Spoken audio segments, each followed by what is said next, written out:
Jadi kamera-kamera itu masih kayak itu ini deh foto-fotonya. Mendingan ini bertemu aja Pak. Biasanya motor ya.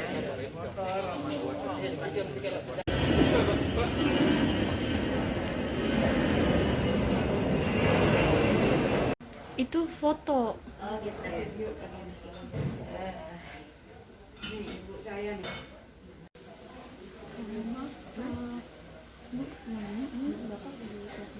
Karena itu sampai pensiun lalu diambil ke ini Republika dari pertama tuh Republika baru mulai terbit. Jadi Pak Alwi itu awalnya memang Oh, terima kasih. Mudah-mudahan bisa lagi. Bisa dijelaskan keseharian almarhum tuh seperti apa, Umi?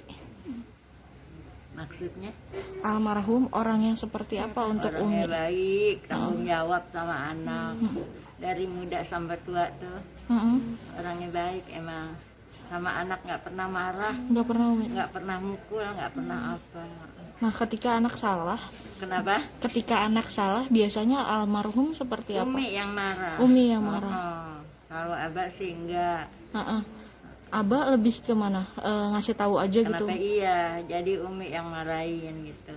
Nah, Umi, kalau Abah sendiri dekat banget gak sih sama keluarga atau Deket. deket sama wartawan juga, Umi? Iya. Nah, Abah tuh apa yang adakah kata-kata Abah yang sampai sekarang terngiang-ngiang buat Umi? Terkesan. Dia bilang katanya anak-anak suruh semangat semua. Suruh semangat semua. Kerja keras. Kerja keras dia bilang gitu. Kayak Abah sama Abah kan sampai akhir ininya ya, sampai sakit tuh nggak pernah libur, kerja terus. Umi, kalau boleh tahu, Abah ini karena apa, Umi? Karena sakit kah atau apa? Sakit diabetes. Diabetes memang sudah lama berarti. Udah lama dari umur diabetes. 40. Sempat. Udah 44 tahun sakit diabetes. Tapi Abahnya orangnya emang rajin kontrol. Semangat. Ke dokter terus gitu. Dan olahraga dia kan jalan. Sempat drop.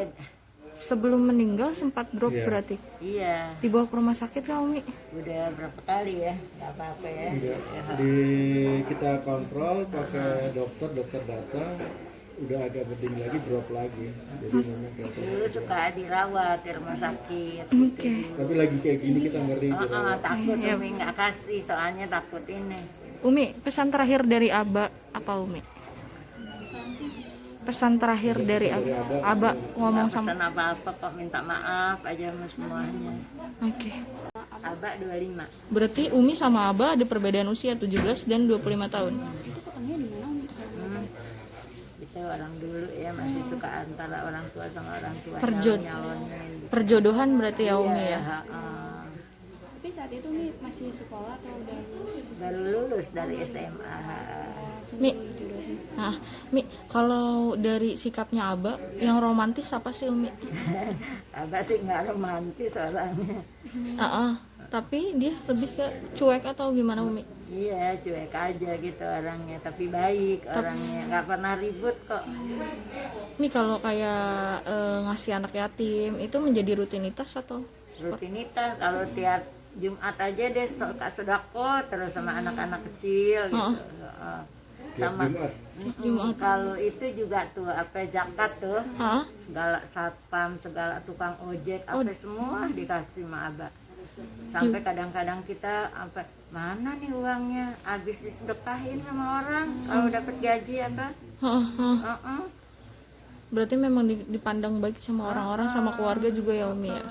Tukang ojek, tukang apa udah datang aja ke Umi, emang biasa Bapak suka kasih saya katanya. Oh, berarti mereka yang datang gitu, Umi, ke Dia sini. yang datang ke sini memang suka, kalau Abah ini suka datang Abahnya kalau pergi ke masjid apa gitu, tukang-tukang ojek sini. Setiap hari Jumat itu. Dia datang. Dari Republika. Jadi dia ini gitu nagih sama Umi. Emang Abahnya selama sakit nih jadi pada datang ke rumah. Abis abahnya suka sedekah sama dia, suka zakat gitu. Jadi Bu, saya kan udah biasa sama bapak dikasih. Oh, oke. Nah, kemudian jadi gantian sama Umi yang dikasih selama Abah Iya, sakit kita gitu. kan nerusin Bapak Alwi gitu. Nah, kemudian setelah Abah meninggal dunia, apakah kebiasaan itu akan diteruskan Umi? Mudah-mudahan, insya Allah ya.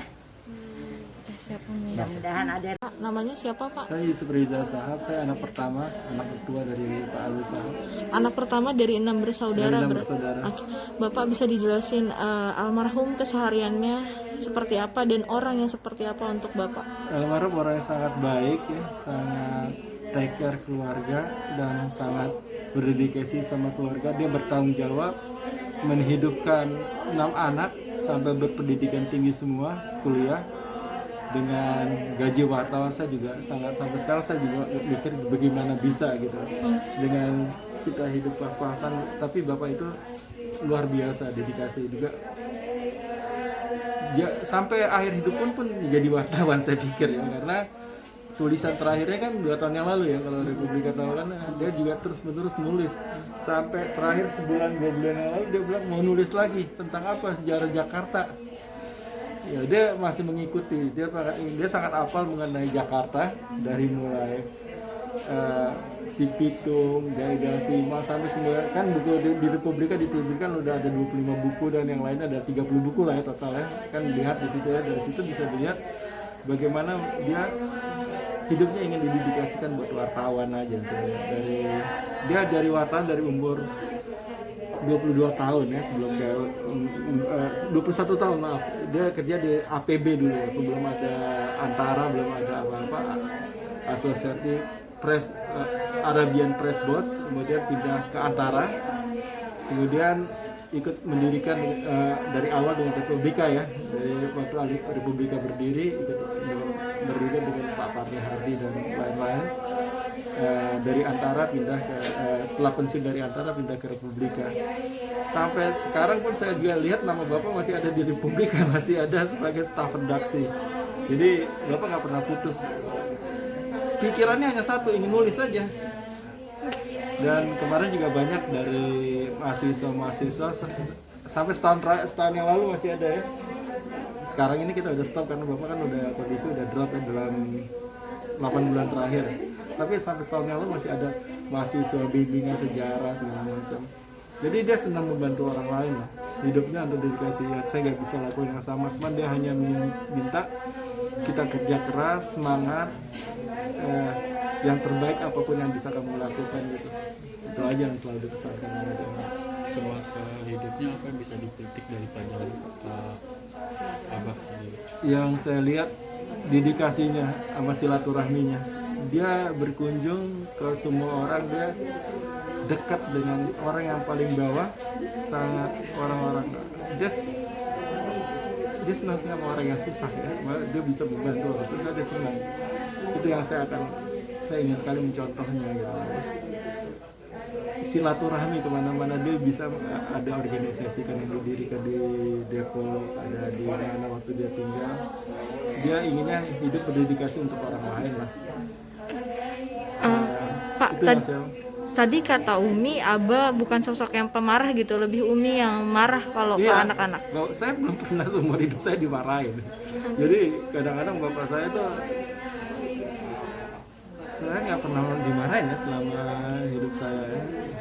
Saya yang marahin ibu saya. Jadi ibu saya yang didik keras, bapak saya yang nasihatin gitu. Maaf.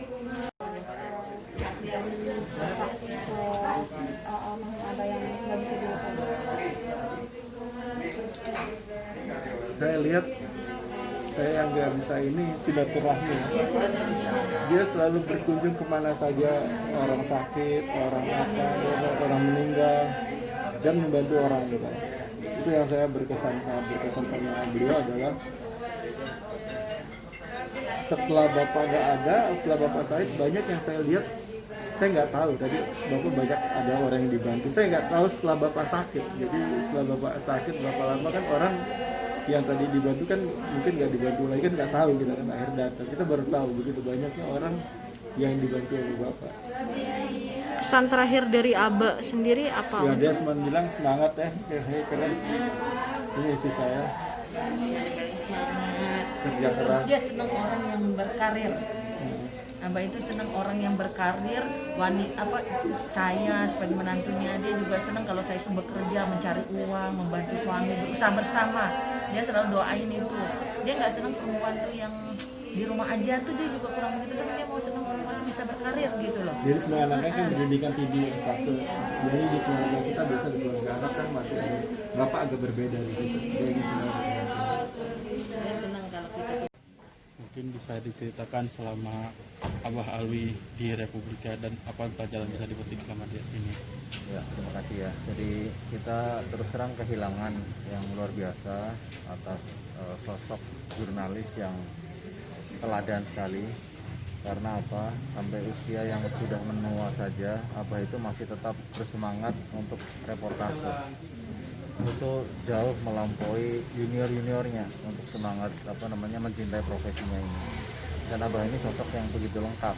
Sebagai jurnalis, Abah itu juga sekaligus menjadi saksi sejarah perjalanan bangsa ini. Dan secara personal Abah ini baik sekali orangnya. Selama saya bekerja sama Abah itu nggak pernah melihat tuh Abah itu marah atau menunjukkan kekecewaan. Dan Abah juga bergaul dengan siapa aja, yang masih junior-junior juga disapa gitu ya, nggak yang kemudian mentang-mentang sudah senior gitu Abah kemudian merasa yang junior yang harus mendatangi. Enggak, Abah datengin, Abah sapa satu persatu. Dan ya secara personal baik sekali lah Abah ini.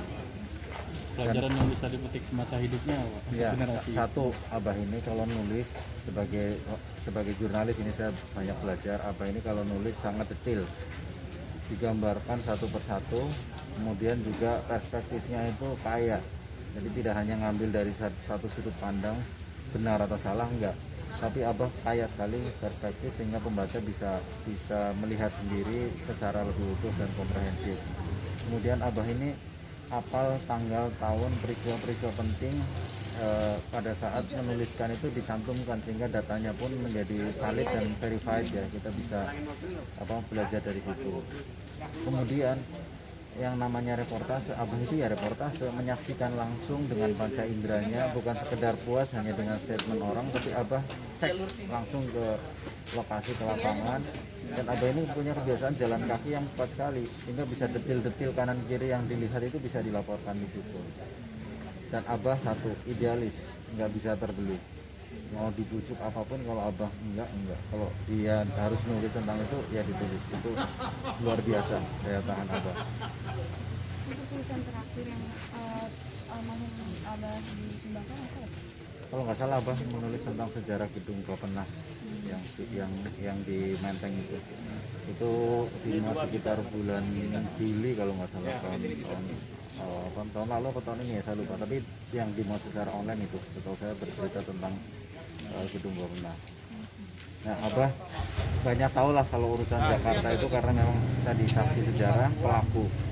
Dan Abah itu kan basicnya itu liputan di istana, sehingga bisa mengerti cerita di balik panggung. Para tokoh, para penguasa itu paham betul petanya kayak apa, mappingnya kayak apa. Dan Abah itu murah kita untuk bercerita semuanya gitu loh. Jadi kita senang sekali kalau mendengarkan Abah menceritakan, mendongeng gitu ya, itu senang sekali karena kayak ensiklopedia berjalan betul tentang sejarah bangsa ini. Pak, Ya kita kehilangan lah. untuk tulisan terakhirnya, terakhir Abah sendiri, Abah datang ke kantor dengan dituntun kah seperti itu? Abah ya, jadi kira-kira mungkin 1,5 tahun terakhir kan sudah nggak cukup kuat untuk menuliskan sendiri, sehingga Abah kemudian pada saat datang ke kantor secara voluntary, kita nggak pernah minta Abah datang gitu, nggak. Secara voluntary Abah datang, kemudian ya kita siapkan orang khusus untuk mendengar Abah bercerita, kemudian dituliskan ulang apa yang Abah ceritakan. Sebenarnya Abah sudah pensiun lama, tapi karena kecintaannya terhadap jurnalisme, kecintaannya juga terhadap Republika, itu Abah sering menyempatkan diri dalam kondisi yang sudah tidak memungkinkan datang ke kantor. Abah sering menyempatkan diri, walaupun kadang-kadang cuma datang di depan kantor hanya lihat gedungnya saja, habis itu udah kemudian berangkat lagi. Itu saking tingginya kecintaan Abah terhadap profesi. Itu kalau mungkin di sana